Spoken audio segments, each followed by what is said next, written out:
السلام علیکم۔ ڈاکٹر اسرار احمد کے بیانات سننے کے لیے ہمارے چینل القرآن انسائٹ کو سبسکرائب کریں۔ شکریہ۔ یعنی موجودہ افغانستان کا ابن ماجہ کی روایت ہے عن عبداللہ ابن الحارث رضی اللہ تعالی عنہ قال رسول اللہ صلی اللہ علیہ وسلم یخرج ناس من المشرق یؤتئون للمہدی یعنی سلطانہ، یعنی سلطانہ، دونوں طرح سے پڑھ سکتے ہیں۔ حضرت عبداللہ ابن حارث فرماتے ہیں رضی اللہ تعالی عنہ کہ حضور نے ارشاد فرمایا مشرق کی طرف سے وہ فوجیں نکلیں گی، لوگ آئیں گے جو عرب میں مہدی کی حکومت قائم کریں گے۔ یہ مہدی کون ہوں گے اس کا ذکر میں ذرا بعد میں کروں گا، لیکن نوٹ کر لیجئے کہ مہدی سے پہلے لازماً کسی مشرقی علاقے کے اندر وہ نظام قائم ہو چکے گا، تب وہاں سے فوجیں آئیں گی نا۔ یہ مشرق کون سا ہے؟ عرب کے مشرق میں آپ چلیے، ایران بھی آ جائے گا، افغانستان بھی ہے، پاکستان بھی ہے، اور اگر اسے اور توسیع دیں تو ہندوستان بھی ہے۔ یہ ہے عرب کا مشرق، اس سے فوجیں جائیں گی۔ اس کا کیا مطلب ہے کہ اس میں سے کسی جگہ پر نظام خلافت پہلے قائم ہو جائے گا تاکہ وہاں سے فوجیں جائیں گی جو جزیرہ نما عرب میں حضرت مہدی کی حکومت کو قائم کرے گی۔ اب دوسری حدیث سنیے، یہ سنن ابن ماجہ کی حدیث تھی جو میں نے آپ کو سنائی، آپ نے پڑھی۔ دوسری عن ابی ہریرہ رضی اللہ تعالی عنہ، یہ ترمذی شریف کی روایت ہے، قال قال رسول اللہ صلی اللہ علیہ وسلم یخرج من خراسان رایات سود لا يردها شیء حتی تنصب بایلیا۔ خراسان کے علاقے سے سیاہ جھنڈے لے کر فوجیں آئے گی، ان کا رخ کوئی موڑ نہیں سکے گا، ان کو پیچھے پھیر نہیں سکیں گے کوئی بھی، یہاں تک کہ وہ یروشلم میں جا کر جھنڈے نصب کر دیں گے۔ ایلیا حضور کے زمانے میں یروشلم کو کہتے تھے۔ یہ یروشلم تھا جب حضرت سلیمان کی حکومت تھی اور یہاں پر معبد سلیمانی، ہیکل سلیمانی قائم ہوا۔ پھر یہ یروشلم بھی رہا ہے تاریخ میں، یہاں تک کہ سن 70 عیسوی میں جب ٹائٹس رومی جنرل نے اس کو گرایا، ختم کیا، سیکنڈ ٹیمپل گرا دیا اور یہاں سے یہودیوں کو کہا نکل جاؤ یہاں سے، کوئی یہودی باقی نہیں رہا، بالکل تہب بالا برباد کر دیا۔ اس کے کوئی 150 سال بعد ہیڈریان، رومن ایمپرر ہیڈریان، اس نے پھر دوبارہ آباد کیا اس شہر کو۔ 150 سال تک یہ بالکل بنجر اور بالکل غیر آباد پڑا تھا۔ اب ہیڈریان نے جب آباد کیا تو اس کا نام ایلیا رکھا، اب یروشلم نام نہیں تھا۔ تو حضور کے زمانے میں پھر اس کا نام ایلیا، اور اب اس سے کیا معلوم ہو رہا ہے کہ یہ یروشلم مسلمانوں کے قبضے سے اس وقت نکلا ہوا ہوگا۔ ایک دفعہ پہلے نکلا تھا، 1099 عیسوی میں مسلمانوں کے ہاتھ سے نکلا، کروسیڈرز، عیسائیوں نے آ کر اس کو قبضے میں کیا، لاکھوں مسلمانوں کو مارا، قتل کیا۔ اس کو 1187 عیسوی میں واپس لیا ہے۔ کس نے لیا ہے؟ صلاح الدین ایوبی کرد۔ عرب کھوکھلے ہو چکے تھے، عربوں نے کھویا، واپس نہیں لے سکے، بہت حکومت کر چکے تھے، 400-500 برس کی حکومت، اور ان کے عیش اور ان کے آرام، اب ان میں جان نہیں تھی کہ وہ واپس لے سکے۔ واپس لینے والا گرم کرد خون تھا، صلاح الدین ایوبی۔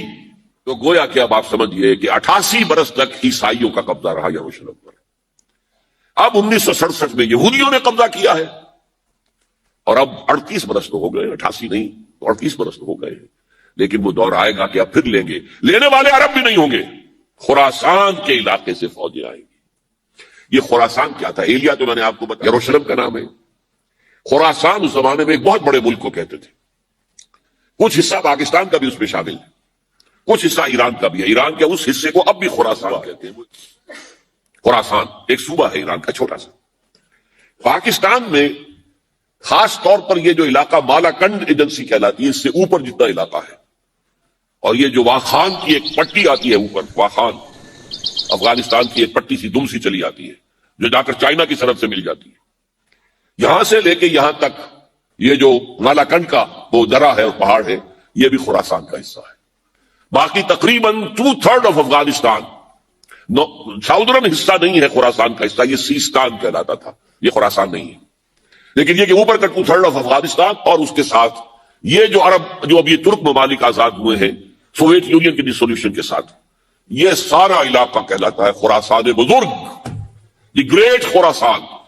ایک مرتبہ ایک یہاں کا جو کاؤنسلیٹ ایران کا وہ آئے تھے میرے پاس ان کے ایک اہم آدمی، ان سے میں نے پوچھا خراسان، تو پہلے تو ان کا خراسان ہمارا ایشو ہوا ہے، میں نے کہا نہیں مجھے خراسان، او خراسان بزرگ، وہ جو آپ دی گریٹر خراسان کی بات کر رہے ہیں وہ یہ تھا۔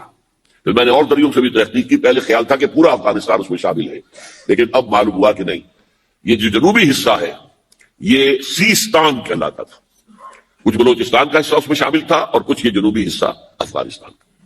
یہاں سے فوجیں جائیں گی اور یہ فوجیں جا کر خراسان سے چل کر ایلیا پہنچیں گی، یروشلم پہنچیں گی اور اپنے جھنڈے کاٹ دیں۔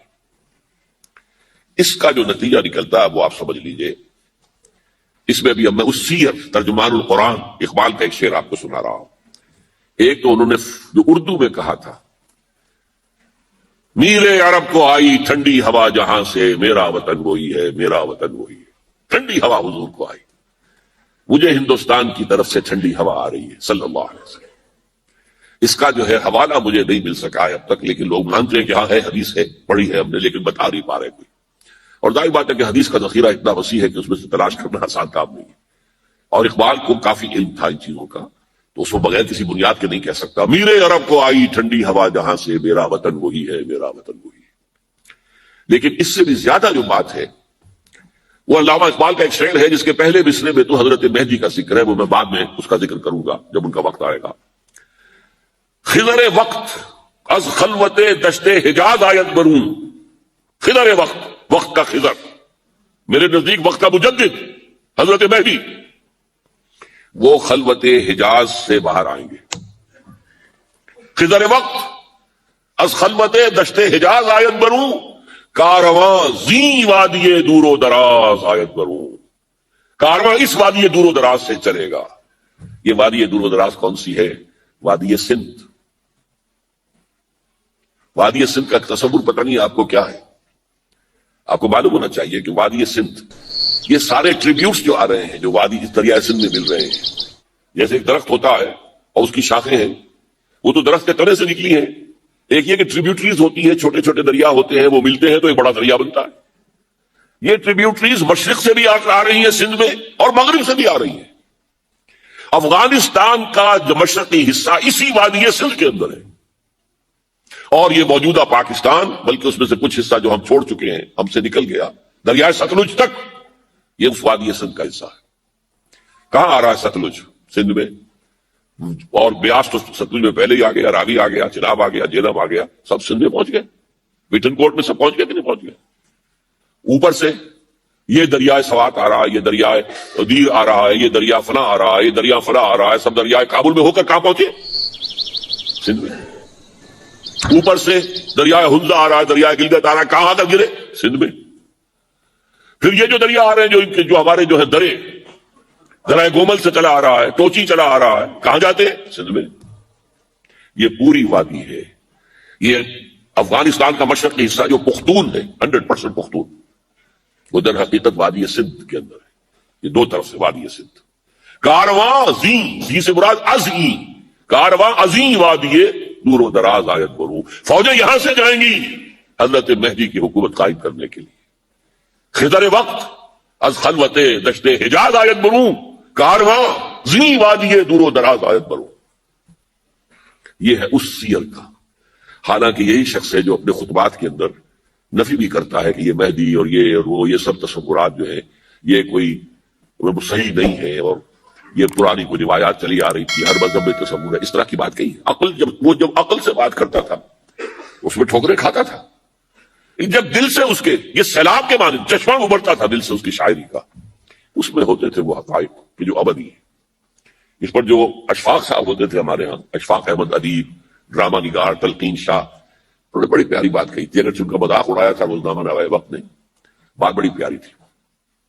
اقبال ایک دن کا اقبال تھا، ایک رات کا اقبال تھا۔ دن کا اقبال فلسفی تھا، وہ اپنی عقل سے غور و فکر کرتا تھا، اس کا حاصل جو ہے وہ لیکچرز، خطبات، ان میں بہت سی باتوں پر علماء کو شدید اعتراض ہے۔ ایک رات کا اقبال تھا، اسے الہام ہوتا تھا، سیلاب آتا تھا شاعری کا، اور وہ اقبال جو ہے اصل اقبال ہے۔ اور اس کو کہا اقبال نے خود، ڈاکٹر یوئنگ ہوتے تھے جو پرنسپل تھے ایف سی کالج کے، ان کے نام سے یوئنگ ہال اب بھی موجود ہے نیلا گنبد چوک میں، ایک ہاسٹل بنایا تھا انہوں نے یوئنگ ہال، ایک دعوت میں سب جمع تھے، ڈاکٹر یوئنگ بھی تھے، علامہ بھی تھے. یوئنگ نے بڑا تیکھا وار کیا کہ ڈاکٹر اقبال، ہم نے سنا ہے کہ آپ جیسا آدمی بھی وربل ریولیشن کا قائل ہے. کو پہلے مسئلہ سمجھ لیجیے ورنہ واقعہ سمجھ نہیں آیا تھا. ایک ہے وربل، وحی باللفظ، قرآن کے بارے میں ہمارا عقیدہ یہ الفاظ اللہ کے ہیں. ایک ہوتا ہے وحی، لیکن اس وحی میں لفظ جو ہے وحی کا نہیں ہوتا، بلکہ وہ انسپیریشن کہلاتی ہے. کوئی بات آپ کے دل میں ڈال دی گئی، آپ نے اپنے الفاظ میں اس کو ادا کیا. تو یہ سمجھتے ہیں کہ وحی جو ہے یہ ہمیشہ وحی باللفظ وربل نہیں ہوتی. یہ عیسائیوں کا عقیدہ ہے. اور وہ عقیدہ کیوں بنایا ہے؟ اب ایک بات سے بات نکل رہی ہے. انجیلیں 100 سے زیادہ تھیں، اب بھی کم سے کم 4 کو کینونیکل کہتے ہیں. تو ان چاروں میں اختلاف ہے، تو کون سی انجیل ہے؟ میں جب پڑھتا تھا میڈیکل کالج میں تو میں نے منٹگومری میں ایک بہت بڑا کمیشن ہے، تو وہاں پادری صاحب سے مسٹر وائٹ جا کے میں نے کہا کہ which one of these is Bible. اب جواب آپ سنیے، ذہانت کا شاہکار ہے. None of them is Bible, Bible is in them. ان میں سے کوئی بائبل نہیں ہے، بائبل ان کے اندر ہے. یعنی جو مفہوم عیسیٰ کو وہ خدا سمجھتے ہیں اور ان کو اپوسٹلز کہتے ہیں، یہ نبی تھے، حضرت عیسیٰ کے رسول تھے. یہ متی ہوں یا جون ہوں، جو بھی ہیں اپوسٹلز ہیں. تو جو حضرت عیسیٰ نے ان سے کہا وہی کی، انہوں نے اپنے الفاظ میں اس کو ادا کیا ہے، لہذا علیحدہ ہو جائے گا وہ، جیسا کہ احادیث کے اندر ہے. تو اقبال سے کہا کہ اقبال، ڈاکٹر اقبال، میں نے سنا کہ آپ بھی وربل ریولیشن کے قائل ہیں. کہ بالکل، اور مجھے تو ذاتی تجربہ ہے، مجھ پر جو شعر اترتا ہے وہ الفاظ میں ڈھلا ہوا ہوتا ہے، میں تبدیلی کرنا چاہوں تو نہیں کر سکتا. چپ ہو گیا یوئنگ. اب آگے کیا بولے گا یوئنگ؟ تو بہرحال اقبال کا یہ شعر جو ہے رات کے اقبال کا شعر ہے، یہ اس اقبال کا جس کو الہام ہوتا تھا. خضر وقت از خلوت دشت حجاز آیت برو، کارواں زیں وادی دور و دراز آیت برو. اب یعنی اب تک تو یہ ڈسکس کیا ہے قرآن، حدیث، سنت اور ایک ترجمان القرآن کے حوالے سے. اب آئیے عالمی حالات کے حوالے سے دیکھیں. عالمی حالات سے بھی معلوم ہوتا ہے کہ ایک عالمی ریاست تقدیر مبرم ہے. زمانہ تیزی کے ساتھ ادھر جا رہا ہے جبکہ پوری دنیا کی ایک ریاست ہوگی، بلکہ بہت پہلے سے اس کا تقاضا پیدا ہو چکا ہے. دنیا اتنی چھوٹی ہو گئی ہے، آج آپ اسے کہتے ہیں گلوبل ولیج. یہ تو گاؤں کے مانند ہے. اب کوئی فاصلہ نہیں رہا. امریکہ میں تاج پوشی ہو رہی ہے بش صاحب کی، ان کا منظر ہم بیٹھے دیکھ رہے ہیں، سارا کا سارا 12,000 میل دور بیٹھے ہوئے دیکھ رہے ہیں. دنیا کیا ہے؟ یہ تو ایک گاؤں ہے، ایک شہر ہے. اور ایک عالمی ریاست اگر قائم نہیں ہوتی تو دنیا میں کبھی امن قائم نہیں ہو سکتا. لہذا دنیا میں امن کے لیے ایک عالمی ریاست ضروری ہے، اور اسی کے پہلے قدم کے طور پر وہ لیگ آف نیشنز جو ہے قائم کی گئی تھی. کوئی تو ادارہ ایسا ہونا چاہیے جہاں دنیا کے سارے ممالک کے نمائندے بیٹھیں، سوچیں، غور کریں، فیصلے کریں. اگرچہ وہ جو بے ایمانیاں دلوں میں تھیں، جو بدنیتیں دلوں میں تھیں، انہوں نے ناکام کر دیا اس کو، لہذا وہ مر گئی، ختم ہو گئی. ہاں، جنم دے گئی اسرائیل کو، اس کے وطن سے اسرائیل نے جنم لیا. اسرائیل نے نہیں، بالفور ڈکلریشن نے، کہ یہودیوں کو فلسطین میں آباد ہونے کی اجازت ہے. اچھا، جب وہ ختم ہو گئی تو تقاضا موجود تھا، کوئی ادارہ ایسا ہونا چاہیے بھائی بیٹھے سب کے سب وہاں فیصلے کریں، ورنہ تو 2 برتن کھڑک جائیں گے تو اس کے بعد وہ عالمی جو ہے ایک کنفرنٹیشن ہو سکتی ہے. تب یہ پھر دوبارہ یونائٹڈ نیشنز آرگنائزیشن بنی، اور اب وہ بھی دم توڑ رہی ہے، بیچاری کئی روز سے دم توڑ رہی ہے. اس لیے کہ عراق وار کے ضمن میں ایک پیسہ بھر بھی وقت نہیں دی بش نے UN کی حمایت یا مخالفت کو.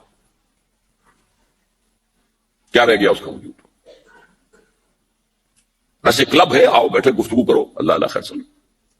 جتنے ریزولوشن UN نے پاس کیے جنرل اسمبلی نے اسرائیل کے خلاف، سب کو ویٹو کیا ہے امریکہ نے. تو فائدہ کیا ہوا بھائی؟